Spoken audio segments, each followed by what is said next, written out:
নমস্কাৰ সকলোলৈকে মই কপিল স্বাগতম জনাইছো মোৰ ইউটিউব চেনেললৈ আজিৰ ভিডিঅ'টিত আমি আলোচনা কৰিবলৈ লৈছো থাইৰয়ডৰ বিষয়ে খুব এটা বেছিকৈ দেখিবলৈ পোৱা আমাৰ অসুবিধা আমাৰ মানুহবিলাকৰ মুখে মুখে চলি থাকে যে ডক্টৰক দেখাইছিলো ডক্টৰৰ ৰিপৰ্টত থাইৰয়ড টেষ্ট কৰিবলৈ দিলে মোৰ থাইৰয়ডৰ নৰ্মেল ৰেঞ্জটোতকৈ বাঢ়ি আছে বা কমি আছে বা খুব শুনিবলৈ পোৱা যায় মোৰ থাইৰয়ডৰ প্ৰব্লেম আছে তো আহক আজি আমি জানিম যে কেনেকুৱা ধৰণৰ লক্ষণসমূহৰ পৰা আপোনালোকে গম পাব যে আপোনালোকৰ থাইৰয়ডৰ কিবা এটা অসুবিধাই আছে বা থাইৰয়ড বেছি হৈ আছে বা কমি আছে ঠিক আছে আপোনালোকে মোৰ পিছফালে যিখন ফটো দেখিছে এজনী ছোৱালী দেখিছে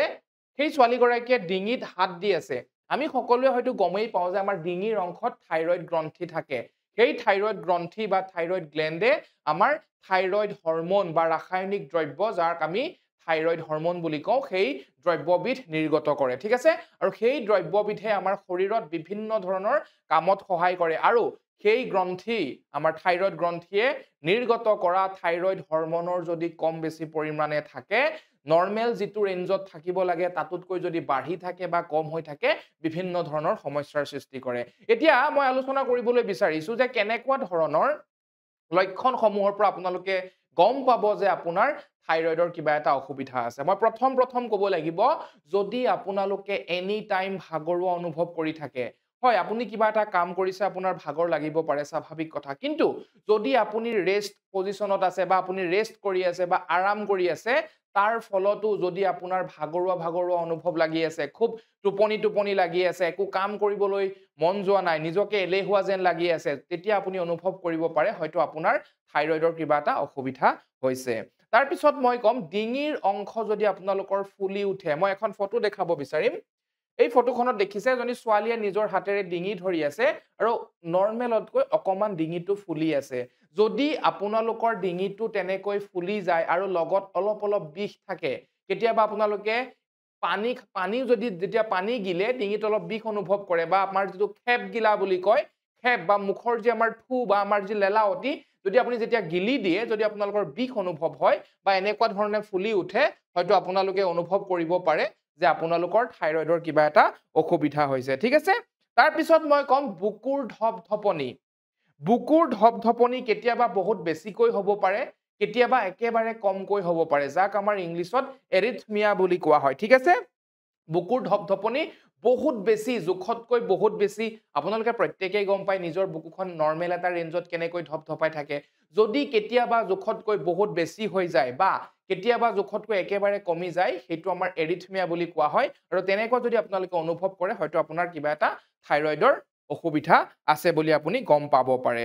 আমাৰ নেক্সট আহিলে weight gain বা weight loss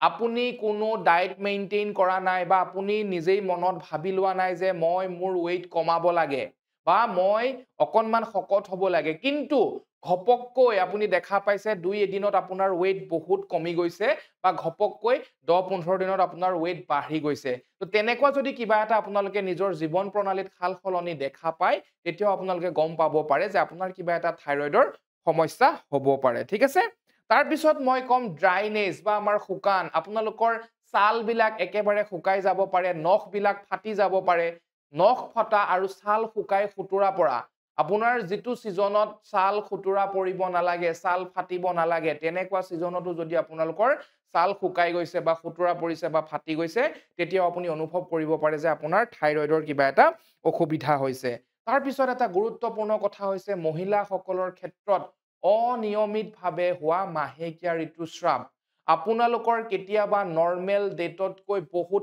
আগত যদি হৈ যায় বা যিটো ডেটত আপোনালোকৰ মেনষ্ট্ৰুৱেল চাইকেল আমাৰ যিটো অসমীয়াত মাহেকীয়া ঋতুস্ৰাৱ বুলি কওঁ যিটো দিনত হ'ব লগা থাকে তাতকৈ যদি বহুত দিন পিছত হৈ গৈ দেৰিকৈ হৈ গৈ বা বহুত আগত হৈ যায় বা আমাৰ ইৰেগুলাৰ মেনষ্ট্ৰুৱেল চাইকেল অনিয়মিতভাৱে যদি আপোনালোকৰ মাহেকীয়া ঋতুস্ৰাৱ হয় তেতিয়া আপোনালোকৰ গম পাব পাৰে যে কিবা এটা থাইৰয়ডৰ হয়তো সমস্যা আছে তাৰ পিছত মই কম খুব বেছিকৈ পিয়াহ লগা আপুনি পানী খাইছেহে তাৰ পিছতে আকৌ যদি পিয়াহ লাগে হয় আপুনি পানী খাই কিবা এটা কাম কৰি আছে গৰমৰ দিনত ঠিক আছে আপুনি ঘামিছে ওকে যদি ঠাণ্ডাৰ দিনতো পানী খুব বেছিকৈ পিয়াহ লাগি থাকে বা আপোনালোকৰ মুখমণ্ডল শুকাই যায় মুখখন বাৰে শুকাই গৈ থাকে আপুনি অনুভৱ কৰিব পাৰে যে আপোনাৰ হয়তো থাইৰয়ডৰ কিবা এটা সমস্যা আছে ঠিক আছে চুলি খৰা হেয়াৰ ফল আপোনালোকৰ যদি খুব বেছিকৈ চুলি সৰিছে নৰ্মেল ঠিকে আছিলে ঘপককৈ আপুনি দেখা পাইছে মোৰ দেখোন বহুত বেছিকৈ চুলি সৰিবলৈ আৰম্ভ কৰিছে যদি তেনেকুৱা কিবা এটা অসুবিধা পায় তেতিয়া হয়তো আপোনালোকে গম পাব পাৰে বা অনুভৱ কৰিব যে আপোনালোকৰ কিবা এটা থাইৰয়ডৰ অসুবিধা হৈছে ঠিক আছে আচৰিতভাৱে হোৱা এটা কথা মই ক'বলৈ বিচাৰিছো আচৰিতভাৱে হোৱা টেম্পাৰেচাৰ খেলিমেলি আমাৰ যেটো আমাৰ টেম্পাৰেচাৰ গৰম বা তাপ কেতিয়াবা কি হয় ঘপককৈ আপোনাৰ বহুত বেছি ঠাণ্ডা লাগি যাব ঘপককৈ আপোনাৰ বহুত বেছি গৰম লাগি যাব চাব এতিয়া আমাৰ ঠাণ্ডা দিন ঘপককে যেদিনা আপোনাৰ কাপোৰ আপুনি ধৰক সোয়েটাৰ পিন্ধিছে জেকেট পিন্ধিছে ওকে বাট এটা পাতলা স্পৰ্টিং পিন্ধি থকাৰ ফলতো আপোনাৰ যদি ঘপককৈ গৰম লাগি গৈছে বা গৰম দিনত আপোনাৰ খুব ঘপককৈ ধৰক ঠাণ্ডা লাগি গৈছে এইটো এটা মেজৰ ফেক্টৰ হয় যে তেতিয়া আপুনি গম পাব যে আপোনাৰ হয়তো থাইৰয়ডৰ কিবা এটা অসুবিধা হৈছে ঘপককৈ গৰম উঠা বা ঘপককৈ ঠাণ্ডা লগা বা আমাৰ টেম্পাৰেচাৰৰ ঘপককৈ হাল সলনি হলে সেইটো আমাৰ এটা থাইৰয়ডৰ কিবা এটা অসুবিধা বা থাইৰয়ডৰ কম বা বেছি হ'ব পাৰে তেনেকুৱা কিবা এটা সমস্যা হৈছে বুলি আপুনি অনুভৱ কৰিব পাৰে ঠিক আছে তাৰ পিছত এটা মই কথা ক'ব লাগিব আমাৰ মেমৰি লছ আপোনালোকৰ মেমৰি লছ স্মৃতি শক্তি হ্ৰাস পাব পাৰে যদিহে আপোনালোকৰ কিবা এটা থাইৰয়ডৰ অসুবিধা আছে স্মৃতি শক্তি কিন্তু হ্ৰাস পাব পাৰে hoarseness of voice মানে আপোনালোকৰ মাত ভাগি যাব নৰ্মেল যেটো আপোনালোকৰ মাত সেই মাতটোতকৈ আপোনালোকৰ মাতটো অলপ বেলেগ ধৰণে ওলাব বা আপোনালোকৰ মাত ভাগি যাব তেতিয়া আপুনি গম পাব যে হয়তো আপোনাৰ থাইৰয়ডৰ কিবা এটা অসুবিধা হৈছে তাৰ পিছত মই কম কনষ্টিপেশন কুষ্ঠকাঠিন্যতা বুলি আমাৰ যেটো কোৱা হয় টান শৌচ আপোনালোকৰ কনষ্টিপেশন টান শৌচ যদি বহুত সঘনাই হৈ থাকে হয়তো আপোনাৰ কিবা এটা থাইৰয়ডৰ অসুবিধা থাকিব পাৰে ঠিক আছে কমকৈ ভোক লগা খাবলৈ মন নোযোৱা হ'ব পাৰে যদিহে আপোনাৰ থাইৰয়ডৰ কিবা অসুবিধা থাকে বডি পেইন শৰীৰটো বিনা কাৰণত এনেই বিষাই থকা ভাগৰুৱা লাগি থকা বিষ লাগি থকা হোল বডি সম্পূৰ্ণ শৰীৰটো আপোনাৰ বিষ যেন অনুভৱ হৈছে মানে আনইজি লাগি আছে এনেকুৱা যদি অনুভৱ হয় তেতিয়া আপুনি গম পাব যে আপোনাৰ কিবা এটা থাইৰয়ডৰ অসুবিধা আছে বা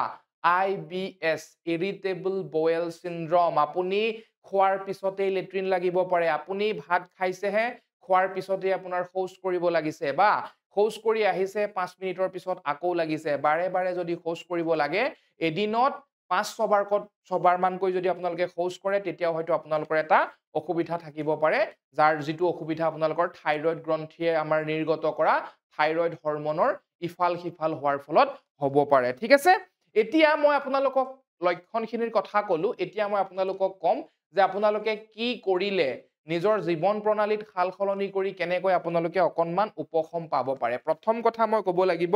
ডায়েট কন্ট্ৰোল আপোনালোকে খাদ্য কন্ট্ৰোল কৰি খাব লাগিব কিছুমান শাক-পাচলি যেনে আমাৰ ফুলকবি বন্ধাকবি ব্ৰকলি এনেকুৱা ধৰণৰ শাক-পাচলি বিলাক ৰেগুলাৰ নাখাব আপোনালোকে কেতিয়াও ৰেগুলাৰ নাখাব পাৰিলে আপোনালোকে সপ্তাহত এদিন মানহে খাব খাদ্য কন্ট্ৰোল আমাৰ প্ৰথম কথা good sleep proper and good sleep সম্পূৰ্ণ ভাল টোপনি 6 পৰা 8 ঘণ্টাৰ খুব ধুনীয়া টোপনি আপোনালোকে ৰেগুলাৰ ল'বই ল'ব টোপনি ক্ষতি কৰিলে কিন্তু আমাৰ থাইৰয়ড গ্ৰন্থিৰ ইফাল সিফাল হোৱা দেখা পোৱা যায় মানসিক চাপ যদি আপুনি মানসিক চাপত ভুগি আছে টেনচন ডিপ্ৰেছন ষ্ট্ৰেছ এনজাইটি যদি আপোনাৰ হৈ আছে সেই মানসিক চাপৰ পৰা আপুনি যিমান পাৰে সোনকালে দূৰত আহক যদিহে আপোনাৰ মানসিক চাপ থাকে তেতিয়াও আপোনাৰ বেছি হৈ গৈ থাকিব পাৰে থাইৰয়ডৰ অসুবিধা ঠিক আছে ৰেগুলাৰ এক্সাৰসাইজ 30 ৰ পৰা 45 মিনিট সময়ত ৰেগুলাৰ এক্সাৰসাইজ আপোনালোকে কৰিব লাগিব তেতিয়া আপোনালোকৰ থাইৰয়ড গ্ৰন্থিৰ ফাংচনিং খিনি খুব ধুনীয়া হৈ থাকে ঠিক আছে এতিয়া দৈ গাখীৰ আপোনালোকে খাব পাৰে দৈ গাখীৰ খালে আমাৰ থাইৰয়ড গ্ৰন্থিৰ কাৰণে খুব ভাল দৈ গাখীৰ আপোনালোকে খাব মাছ খাব মাছত ওমেগা 3 ফেটি এসিডছ নামৰ এবিধ আমাৰ চৰ্বি পোৱা যায় যিবিধ চৰ্বি আমাৰ শৰীৰৰ কাৰণে বিৰাটেই ভাল আৰু আমাৰ থাইৰয়ড গ্ৰন্থিৰ কাৰণেও খুব ভাল ঠিক আছে ফলমূল খাব বিশেষকৈ টেঙা জাতীয় ফলমূল বিলাক বেছিকৈ খাব টেঙা জাতীয় ফলমূল আপোনালোকে বেছিকৈ খাবলৈ চাব বাদাম তাৰ পিছত ৰঙালাওৰ গুটি আখৰুট এইবিলাক বস্তু বেছিকৈ খাব কাৰণ এইবিলাকত জিংক আৰু মেগনেছিয়াম পোৱা যায় যিবিলাক আমাৰ থাইৰয়ড গ্ৰন্থিৰ কাৰণে বিৰাটেই ভাল ঠিক আছে আৰু হয়তো আপোনালোকে গমেই পায় যে আমাৰ আইৰন ডেফিচিয়েন্সি হলে আয়োডিন ডেফিচিয়েন্সি হলে আমাৰ কি হয় কেতিয়াবা আপোনালোকে হয়তো দেখিছে ডিঙিত এনেকুৱা ধৰণৰ ডাঙৰকৈ এটা ওলাই আহে গয়টাৰ বুলি কোৱা হয় সেইবিলাক আমি পিছত ডিসকাস কৰিম তো আমাৰ আপোনালোকে চেষ্টা কৰিব জিংক মেগনেছিয়াম পোৱা খাদ্য খাবলৈ লেমন টি বা আমাৰ গ্ৰীণ টি যদি আপোনালোকে কুহুমীয়া পানী লেমন টি নহলেও কুহুমীয়া পানী এগিলাছত অকনমান নেমু চেপি আপোনালোকে খাবলৈ চেষ্টা কৰিব ৰাতিপুৱা বেলাত বা গ্ৰীণ টি খাব এইবিলাক বস্তুৱে আমাক কি কৰে এন্টি অক্সিডেন্টছ হিচাপে কাম কৰে আৰু আমাৰ শৰীৰৰ লগতে থাইৰয়েড গ্ৰন্থিৰ কাৰণেও বিৰাটেই ভাল হয় এতিয়া মই ইয়াতে এটা কথা ক'ব লাগিব আমাৰ থাইৰয়েড সাধাৰণতে থাইৰয়েড গ্ৰন্থিৰ পৰা আমাৰ কি হয় হাইপোথাইৰয়েডিজম আৰু হাইপাৰথাইৰয়েডিজম নামৰ দুবিধ অসুবিধা হয় আৰু আমি যিখিনি লক্ষণৰ কথা পাতিলো যিখিনিৰ কথা ক'লো সাধাৰণতে সেইখিনি মই হাইপোথাইৰয়েডিজম মানে আমাৰ থাইৰয়েড গ্ৰন্থিয়ে যিমানখিনি ৰিলিজ কৰিব লাগে আমাৰ থাইৰয়েড গ্ৰন্থিয়ে যিমানটো জোখৰ থাইৰয়েড হৰমোন ৰিলিজ কৰিব লাগে বা নিৰ্গত কৰিব লাগে তাতকৈ যদি কম ৰিলিজ কৰে যদিহে পৰিমাণ আমাৰ শৰীৰত থাইৰয়েড হৰমোনৰ পৰিমাণ যদি কম থাকে জোখতকৈ কম থাকে বা নৰ্মেল ৰেঞ্জতকৈ কম থাকে তাক আমাৰ হাইপোথাইৰয়েডিজম বুলি কোৱা হয় আৰু হাইপোথাইৰয়েডিজমৰ আমাৰ বেছিকৈ দেখা পোৱা যায় খুব বেছিকৈ সমাজত দেখা পোৱা হৈছে হাইপোথাইৰয়েডিজম আৰু তাৰে লক্ষণখিনিৰ মই কথা ক'লো যিখিনি আমাৰ বহুত বেছিকৈ দেখিবলৈ পোৱা যায় মই আশা কৰিছো আপোনালোকে কথাখিনি মনোযোগ দি শুনিছে আৰু ভাল পাইছে যদি ভিডিঅটো চাই ভাল পাইছে মৰম দিব আপোনালোকৰ নিজৰে সন্তান বুলি আকোৱালি ল'ব আৰু ভিডিঅ'জ বিলাক অলপ শ্বেয়াৰ কৰিব তলৰ যিটো বাটন আছে যদি আপোনালোকে ভিডিঅটো চাই আছে আপোনালোকৰ তলতেই যা সাবস্ক্ৰাইব বাটনটো আছে সাবস্ক্ৰাইব কৰি দিব আৰু ভিডিঅটো যিমান পাৰে শ্বেয়াৰ কৰিব এনেকুৱা ধৰণৰ মই ভাল ভাল টপিক লৈ আপোনালোকৰ আগলৈ আহি থাকিম আকৌ লগ পাম ধন্যবাদ